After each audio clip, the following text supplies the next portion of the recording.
Look at Catrin by Gillian. You can't tell just from the title alone, but once you've read the rest of the poem, I think it becomes fairly safe to deduce that Catrin is the name of the daughter of the poetic voice. If the poetic voice is Gillian Clark, which it very well may be, we may decide it is. So Catrin appears to be the daughter. It's a monologue, and you can tell that from the first line. Not all poems are monologues spoken by one person with a distinctive individual voice, but this one is. You just look at the first line. I can remember you, child. So we've got one person talking. I can remember you, and it's not at this point. It's not telling a story. It is. This is the voice of someone speaking their thoughts out loud and accessing their memories. So I think we can reasonably call this a monologue, and it's a monologue addressed to someone. You can see the recipient of this speech is addressed in that first line. Quite carefully, with the punctuation there, that comma and the comma after child. I can remember you, child. So there's a careful and deliberate addressing of this recipient. So it's a monologue addressed to an unanswering. We never hear from the recipient of this monologue, apart from sort of at the end. We'll come to that. To an unanswering listener or an absent listener. At this point in the poem, it's really not clear whether the listener or the recipient of this monologue is there at all. As I stood in a hot white room at the window, watching the people and cars taking turn at the traffic lights. Now, I don't want to jump to conclusions here, and I encourage you to keep your options open. Come to this with an open mind. But given the content of the rest of the stanza, which we'll come to in a minute, this seems strongly suggestive to me of the maternity ward in a hospital. Maternity wards tend to be heated to quite high temperature. They're very warm. Hospitals tend to be sort of white, and hospitals are also very boring places to be. So standing at a window, looking at the outside world, watching the people and cars taking turn at the traffic lights, there aren't usually interesting things to see from the windows in hospitals either. Usually people are coming and going into the hospital. So this is suggestive of a hospital. It might not be all on its own. I'm saying that with a knowledge of what comes later in the poem. But I think combined with the later material, this is imagery of boredom that's suggestive of being in hospital and maternity ward. And it's just worth noting what's technically going on there. It's mostly imagery. It's not particularly memorable or drastic imagery, but if you're looking for a sort of a technical label for it, then that's probably the best one. I can remember you. There's that repeated line from the first line. It's repeated, so it's just suggestive of reaffirmation. We repeat things when we want to reaffirm them, or reaffirm them to someone else, or just to ourselves. We repeat things when we're mulling them over, when we're ruminating and thinking to ourselves, and that appears to be in some ways what the voice is doing here. So that repeated line is suggestive of reaffirmation, and it adds perhaps a thoughtfulness to this already thoughtful monologue. I can remember you, our first fierce confrontation, the tight red rope of love, which we both fought over. It appears to be quite abstract imagery, and again, I don't want to jump to conclusions and make assumptions, but the suggestion appears to be quite strongly here that this is the imagery of childbirth. She's talking about her daughter, and the red rope of love is suggestive of the umbilical cord that is red when it comes out of the womb because it's covered in blood. Fierce confrontation is, well, a confrontation is a meeting, and so when the baby comes out of the womb, that's when you meet the baby, and the baby howls, and you could describe the howls as fierce. So, but if you look at fierce and rope and tight and fought and confrontation, these words are suggestive of something other than childbirth. They're suggestive of fighting, and perhaps fighting in a dramatic context. So I've just written here, language of the gladiator's arena. You don't have to use gladiator's arena, but I've just used that simile there, a simile of my own, to try and pull together this diction here and explain what its associations are.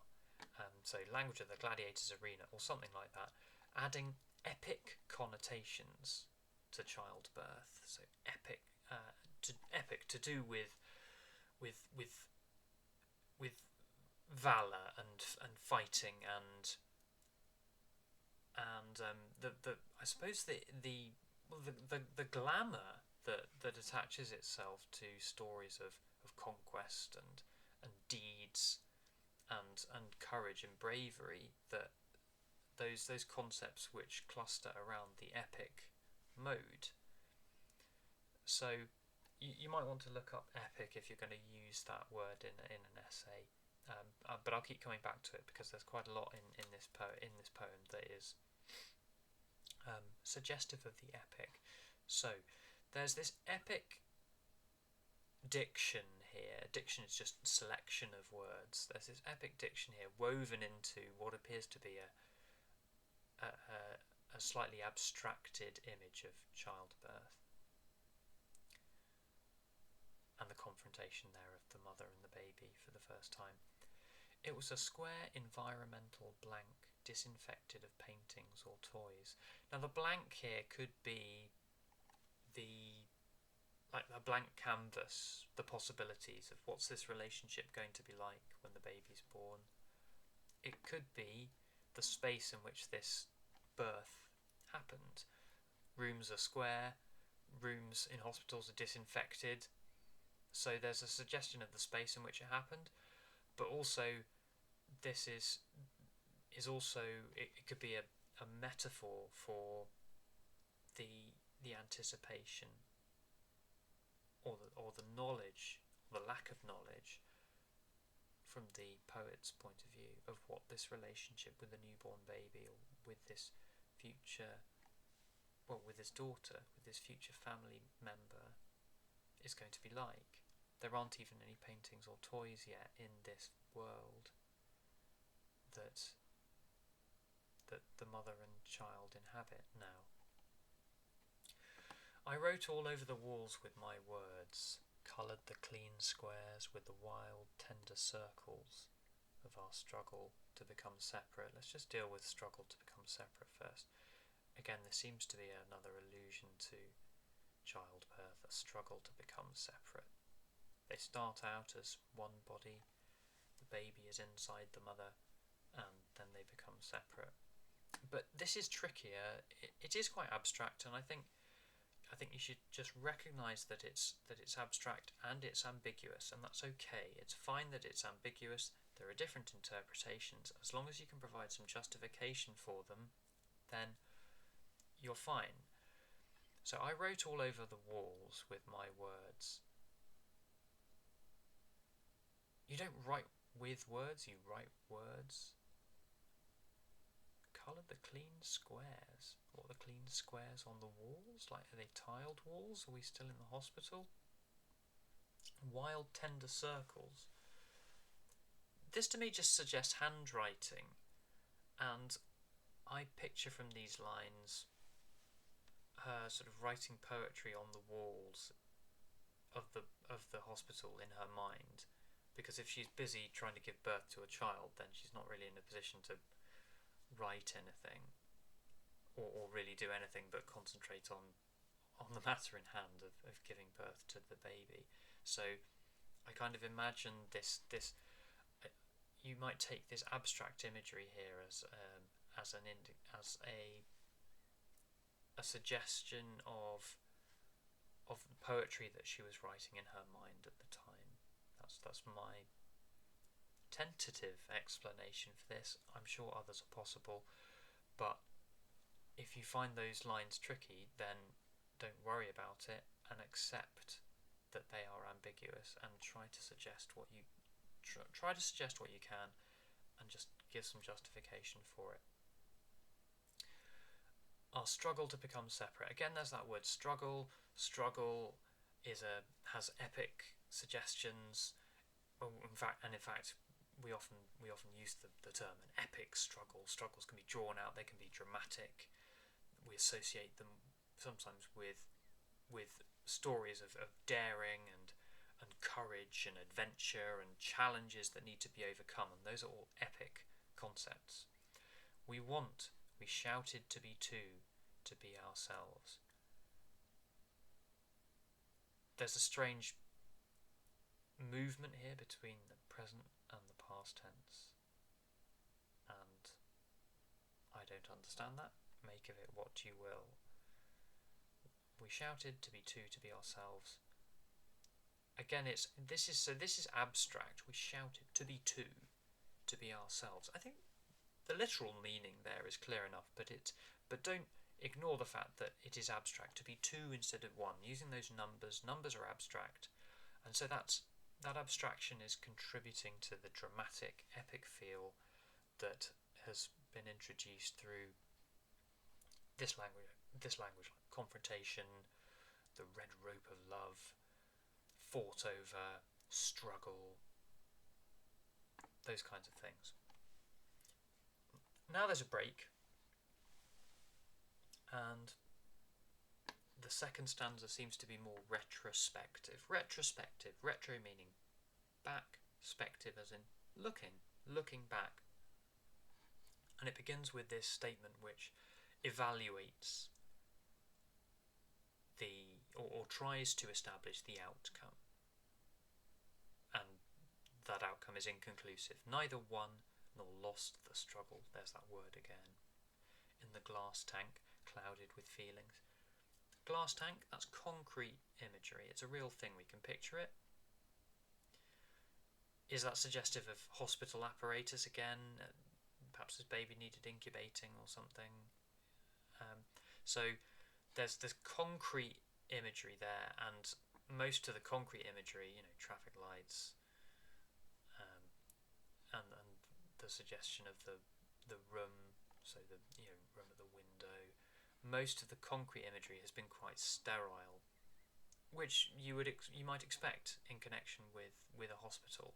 So in the glass tank, mixture of sterile, concrete, hospital detail, glass tank, but it's mixed with abstract, personal reflection, clouded with feelings. You can call that imagery if you like. The imagery, or the abstract imagery of personal reflection, clouded with feelings. So the concrete, the physical, objective details of life are clouded, are mixed with the feelings, the subjective feelings, which changed us both.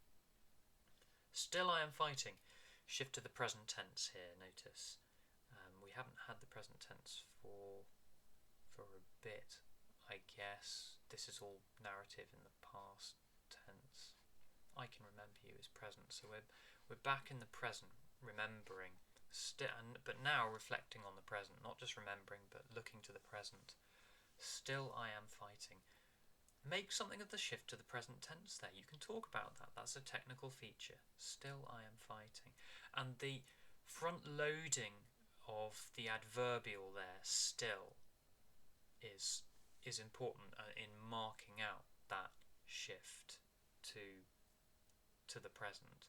She could have written I am fighting still, but Gillian Clarke chose still I am fighting to highlight that shift to the present, that we're now moving on to thinking about the significance of what's gone before in the present. Still I am fighting you off. as you stand there. There's a bit of an ambiguity here. Still I am fighting. That could be a sentence all on its own, and it's only when our eyes drift back across the page here that we realise that the line, or the line's finished, but the sentence is not. Still I am fighting you off. So there's an instability there through that enjambment that is perhaps reflective of the uncertainty in this relationship with the daughter, and that plays itself out later in the stanza as well. So you could talk about the instability created by that enjambment there. Is she finished? Is she finished? No, she's not.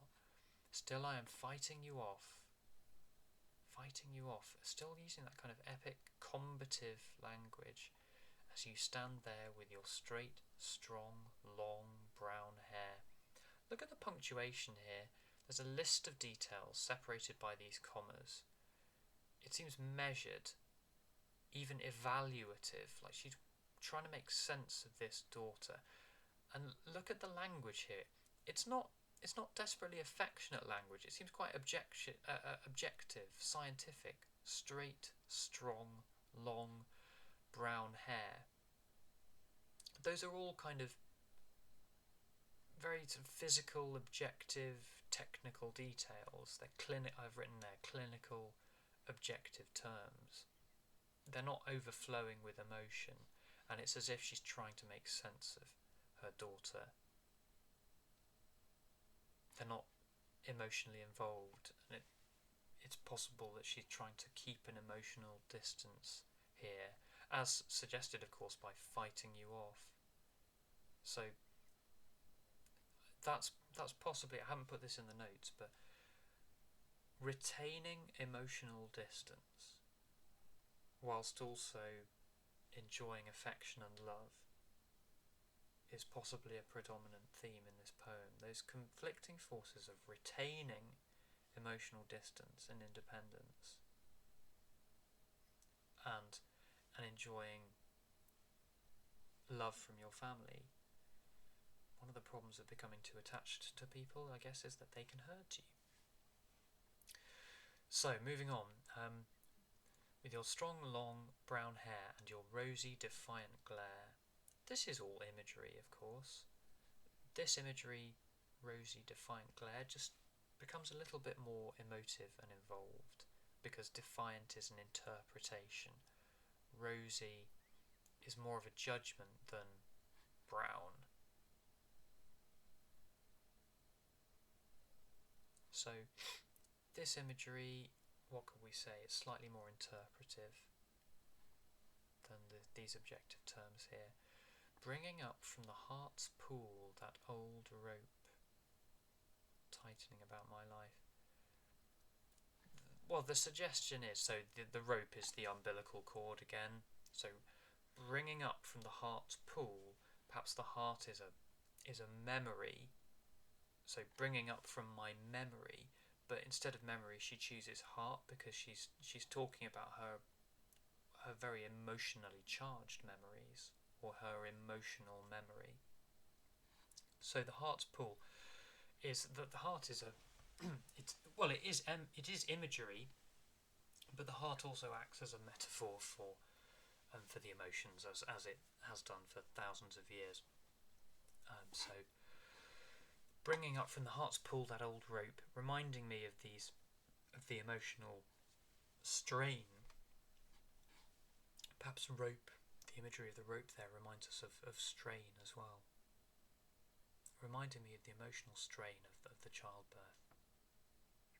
And not just of the childbirth, but of its implications, of what comes next, tightening about my life, trailing love and conflict. So it seems to have had implications for her life. So you can say that this imagery from the heart's pool, that old rope tightening about my life,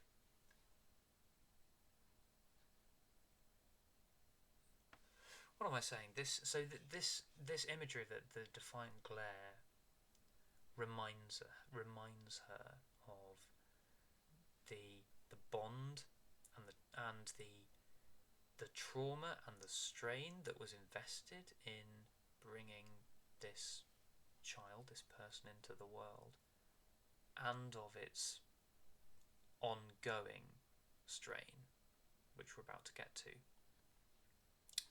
I've just said, she says the heart's pool, and not my heart's pool. Perhaps she just felt that my heart would sound a little bit too cliche or too personal. Again, she just resists that extra little level of intimacy that my heart's pool would bring. So again, it's a bit evasive. She's trying to be honest, but it's a bit evasive as well. Perhaps just keeping an emotional distance there. The heart's pool, not my heart's pool. Tightening about my life. Imagery of restriction, trailing love and conflict. Imagery of irresolution or incompletion.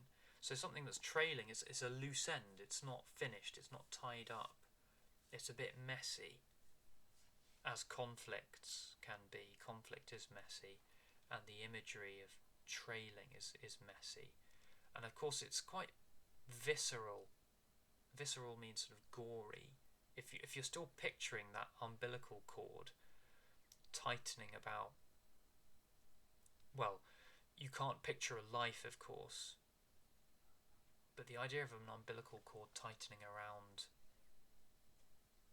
anything, or trailing, like dragging on the floor, that's just quite a gory, slightly maybe not disturbing, but slightly perverse image. And it's an abstract image because although the umbilical cord is a concrete thing that you can visualize, a life is not. So let's just get to the end. As you ask, may you skate in the dark for one more hour. This is just casting back. So basically, the daughter comes up to her. The way I imagine it is the daughter comes up to her with her brown hair, with a defiant glare, with some sort of expression, and says, "Can I skate for a bit longer? I don't know. Are we in the park? Has the mother come to collect her daughter, and the daughter saying, look, can you come back in an hour's time?" You can interpret the story as you will, just using the material that you've been given. But if I could focus on the stylistics and the effects here, I quite like the way that Gillian Clarke mimics the question that she receives here. There are no speech marks. She doesn't say, as you ask, can I skate in the dark for one more hour? She doesn't report it in indirect speech. So, as you ask whether you may skate in the dark for one more hour. Whether you may skate. But the syntax here, instead of as you ask whether you may skate, it's as you ask, may you skate. So that syntax is how you would ask it in direct speech. May I skate? So she's mimicking, the syntax here enables to mimic the question that she's received. As you ask, may you skate in the dark for one more hour? So, what's the effect of that? It's like she's repeating the question that she's been asked, and there's something about that. Does it sound affectionate? Does it sound bewildered? Confused? Those are two possibilities. But have a think. What's the effect of her mimicking that question? What sort of person would repeat the question that they'd been asked out loud? Now I feel there's a bit of bathos at the end of this poem in these last two lines. Bathos is an anticlimax. It's often a comic anticlimax. In this case, I don't think it's comic, but we've had this struggle. We've had this epic struggle that's been resonating through the poem. And then we're brought back to earth with, as it might be, a mother coming to collect her daughter who's roller skating in the park. I'm not saying that's absolutely the definitive interpretation, but the clues, there are clues there that support that interpretation as plausible. So we come down to earth with this skating for one more hour suggestion in the final two lines. So I've written bathos.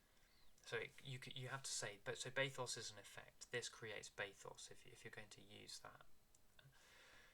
And it's so bathos created by, well, just the references. An innocent activity for teenagers, skating.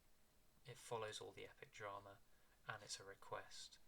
May you skate is a request for parental permission. And skate in the dark, I always find that a bit puzzling, but you know, the imagery here, darkness. It isn't difficult to link darkness with the unknown. Where is this relationship going? Will she be there in one more hour? Will the mother come back in one more hour? So there's a bit of uncertainty about where this relationship is going at the end, in the context of all this drama that has happened. Now that isn't an exhaustive reading of the poem. It's my reading for now, and I'm going to leave it there. I hope that's helpful.